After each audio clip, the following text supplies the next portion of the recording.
चलिए पहले ये समझ लेते हैं कि क्रेडिट सेल होता क्या है। क्रेडिट सेल उस सेल को बोलते हैं जिसमें ग्राहक को रिटेलर द्वारा उधार की सुविधा दी जाती है। मतलब ग्राहक को उस समय जो भी प्रोडक्ट या सेवा चाहिए होती है, ग्राहक को दे दी जाती है। वो प्रोडक्ट या वो सेवा जो भी ग्राहक को चाहिए वो उस समय उसको दे दिया जाता है और उससे पैसे नहीं लिए जाते, बल्कि आगे के लिए कोई समय सुनिश्चित कर लिया जाता है जिस समय ग्राहक भुगतान करने के लिए तैयार हो जाता है। तो जब सेल को कैश में ना करके उधार में किया जाता है, उस सेल को क्रेडिट सेल कहते हैं। Benefits of credit sales. क्यों रिटेलर रेडी होता है अपने प्रोडक्ट्स को क्रेडिट पर बेचने के लिए, या फिर कस्टमर को क्रेडिट की फैसिलिटी देने के लिए रिटेलर क्यों रेडी होता है, उसके क्या बेनिफिट्स होते हैं एक रिटेलर को। चलिए जानते हैं। Point number 1 is meet the competition. आज के टाइम में जो भी रिटेलर कंपटीशन के अकॉर्डिंगली चलता है, मार्केट में जो अदर रिटेलर्स कर रहे हैं, पर्टिकुलर रिटेलर को भी वही करना पड़ता है। क्यों? क्योंकि तभी वह मार्केट में सरवाइव कर पाएंगे, अदरवाइज वो ज्यादा लंबे समय तक मार्केट का हिस्सा बने नहीं रह सकते। तो क्रेडिट सेल्स क्या करता है, एक रिटेलर को कंपटीशन में बने रहने के लिए उसकी हेल्प करता है। Next is increase in sales. जाहिर सी बात है कि जो कस्टमर्स कोई एक्सपेंसिव प्रोडक्ट्स लेते हैं और उनके पास पैसे देने के लिए तुरंत कैश नहीं होता, तो वो प्रेफर करते हैं कि उनको उस समय वो प्रोडक्ट तो मिल जाए लेकिन उन्हें कैश ना देना पड़े। तो अगर रिटेलर ये फैसिलिटी रखता है अपने स्टोर में क्रेडिट फैसिलिटी की, तो उसकी सेल्स जो हैं वो पहले के मुकाबले अधिक हो जाती हैं। जहां पहले वो कैश सेल्स में ही डील करता था, उसके कस्टमर्स कम होते हैं, और जैसे ही वो क्रेडिट सेल्स की फैसिलिटी भी स्टोर में ऐड ऑन कर लेता है, तो उसके नंबर ऑफ कस्टमर्स बढ़ जाते हैं, जिसकी वजह से सेल्स भी बढ़ जाती है। Next is better customer loyalty. इससे ग्राहक की निष्ठा जो है वो स्टोर के प्रति, रिटेलर के प्रति और बढ़ जाती है। और इन फ्यूचर अगर ग्राहक को उसी प्रकार का कोई प्रोडक्ट लेना होता है, तो वह उसी रिटेलर के पास आना पसंद करेगा जिस रिटेलर ने उस पर ट्रस्ट दिखाते हुए उसे क्रेडिट फैसिलिटी प्रोवाइड की होती है। तो ये तीनों बेनिफिट्स हैं क्रेडिट सेल्स के। Meet the competition, increase in sales and better customer loyalty. आगे बढ़ते हैं और जानते हैं कैरेक्टरिस्टिक्स ऑफ क्रेडिट सेल्स।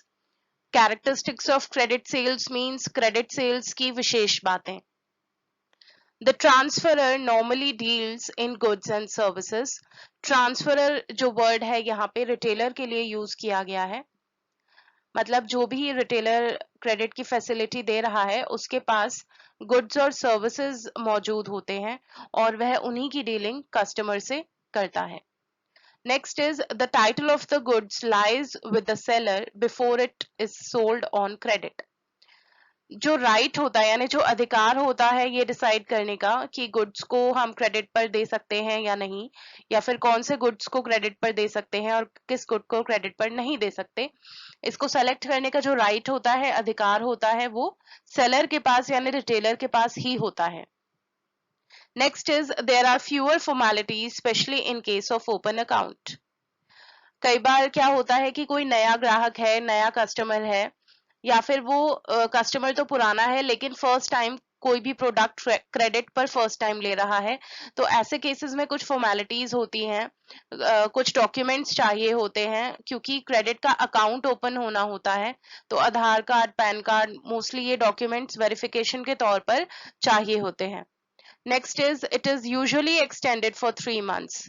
वैसे तो ये रिटेलर के ऊपर डिपेंड करता है कि वो कितने टाइम का क्रेडिट देना चाहता है कस्टमर को, बट जनरली ये 3 मंथ्स के लिए एक्सटेंड हो जाता है। Next is it depends on terms imposed by seller.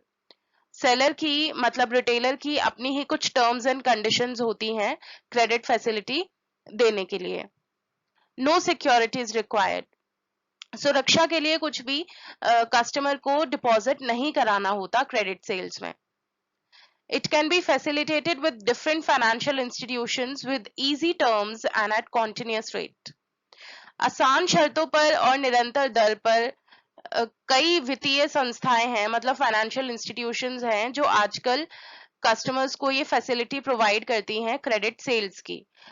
Customer वहां से पैसे लेकर के कुछ भी कोई भी प्रोडक्ट या सर्विस किसी रिटेल स्टोर से ले सकता है, और बदले में जो फाइनेंशियल इंस्टीट्यूशंस होते हैं उनको इंटरेस्ट जो है वो देना पड़ता है। Almost half of short financial requirement of retail is met by this type of mutual trust and good relation. Particularly क्या होता है कि इसमें बहुत ही छोटे, अगर आपको फंड की रिक्वायरमेंट है, ज्यादा लार्ज अमाउंट रिटेल में लार्ज अमाउंट में डीलिंग नहीं होती है। शॉर्ट फाइनेंशियल रिक्वायरमेंट अगर कस्टमर की है तो हाफ ऑफ द अमाउंट दे दिया जाता है कस्टमर को, और बाकी का हाफ अमाउंट उसको एट अ टाइम कैश में सबमिट कराना होता है। तो कोई भी छोटी अगर फाइनेंशियल रिक्वायरमेंट है तो वो इस टाइप के ट्रस्ट से पूरी हो जाती है, जिससे आगे जाके अच्छे रिलेशन रिटेलर और कस्टमर के बीच में बनते हैं। Now, what do you understand by the term retail credit facility? Retail credit facility क्या होती है? तो अभी हमने क्रेडिट सेल्स के कैरेक्टरिस्टिक्स पढ़े।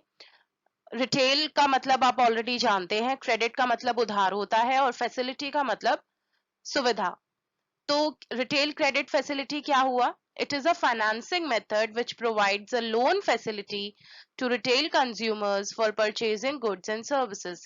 ये एक सुविधा है जो रिटेलर द्वारा अपने कस्टमर को दिया जाता है, जिसके बदले उनको एक लोन फैसिलिटी प्रोवाइड करते हैं, और कस्टमर्स अपने जो प्रोडक्ट्स और सर्विसेज की नीड होती है वो पूरा कर लेते हैं with the help of that loan facility. तो रिटेल क्रेडिट फैसिलिटी एक फाइनेंसिंग मेथड है जिसमें उत्पाद और सेवाओं की खरीद के लिए ग्राहक को उधार की सुविधा प्रदान की जाती है। Credit sale agreement. Credit sale अभी हम पहले वीडियो में जान चुके हैं कि क्रेडिट सेल का मतलब क्या होता है। क्रेडिट सेल मींस जब रिटेलर उधार में कोई भी अपना प्रोडक्ट सेल करता है, उसके बदले में कैश नहीं लेता, उधार में वो अपना प्रोडक्ट सेल करता है। तो जब रिटेलर और कस्टमर के बीच में आपसी सहमति से एक एग्रीमेंट बनाया जाता है क्रेडिट सेल को लेकर के, जिसमें सारी बातें लिखी जाती हैं, उसको कहते हैं credit sale agreement. So a credit sale agreement is an agreement for the sale of goods under which the purchase price is payable by installments. उस एग्रीमेंट पे ये सारी बातें तय की जाती हैं कि ग्राहक आने वाले समय में भुगतान किस तरीके से करेगा, इंस्टॉलमेंट्स करेगा तो कितनी इंस्टॉलमेंट्स करेगा, पर इंस्टॉलमेंट का प्राइस क्या रहेगा, ये सारी बातें पहले ही एक एग्रीमेंट बनवाकर तय कर ली जाती हैं, जिस एग्रीमेंट को हम बोलते हैं क्रेडिट सेल एग्रीमेंट।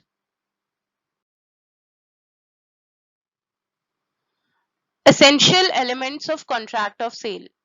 जो ये एग्रीमेंट होता है रिटेलर और कस्टमर के बीच में, इससे जुड़ी हुई कुछ मुख्य बातों के बारे में जान लेते हैं कि क्या एलिमेंट्स होते हैं जो इम्पोर्टेंट होते हैं इस एग्रीमेंट में। तो सबसे पहला ये कि जो दोनों पार्टीज इन्वॉल्व होती हैं, दोनों पार्टीज मींस रिटेलर और कस्टमर, वो दोनों ही सक्षम होनी चाहिए, कॉम्पिटेंट होनी चाहिए।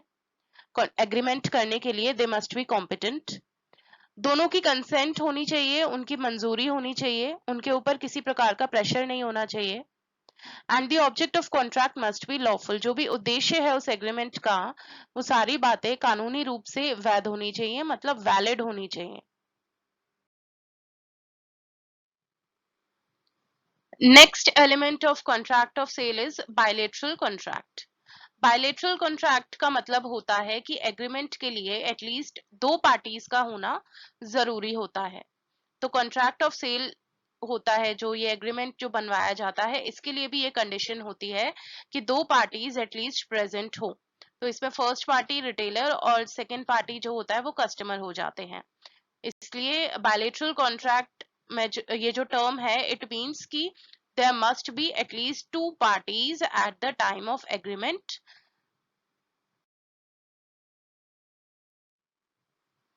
Next element is transfer of goods. In a contract of sale, the objective is to transfer the goods from the seller to buyer. जो कॉन्ट्रैक्ट ऑफ सेल होता है, जो एग्रीमेंट होता है, उसका मेन ऑब्जेक्टिव होता है कि जो गुड्स अभी रिटेलर के पास हैं, रिटेलर का अधिकार है उन गुड्स पर, उन गुड्स को बायर के नाम पर ट्रांसफर किया जाता है। तो मेन ऑब्जेक्टिव जो उस एग्रीमेंट का होता है वो ये कि गुड्स को बायर के नाम पर ट्रांसफर किया जाता है। Next element is price, the consideration. There must be some price for the good. If the ownership is transferred for any other consideration, then it will not be sale but an exchange.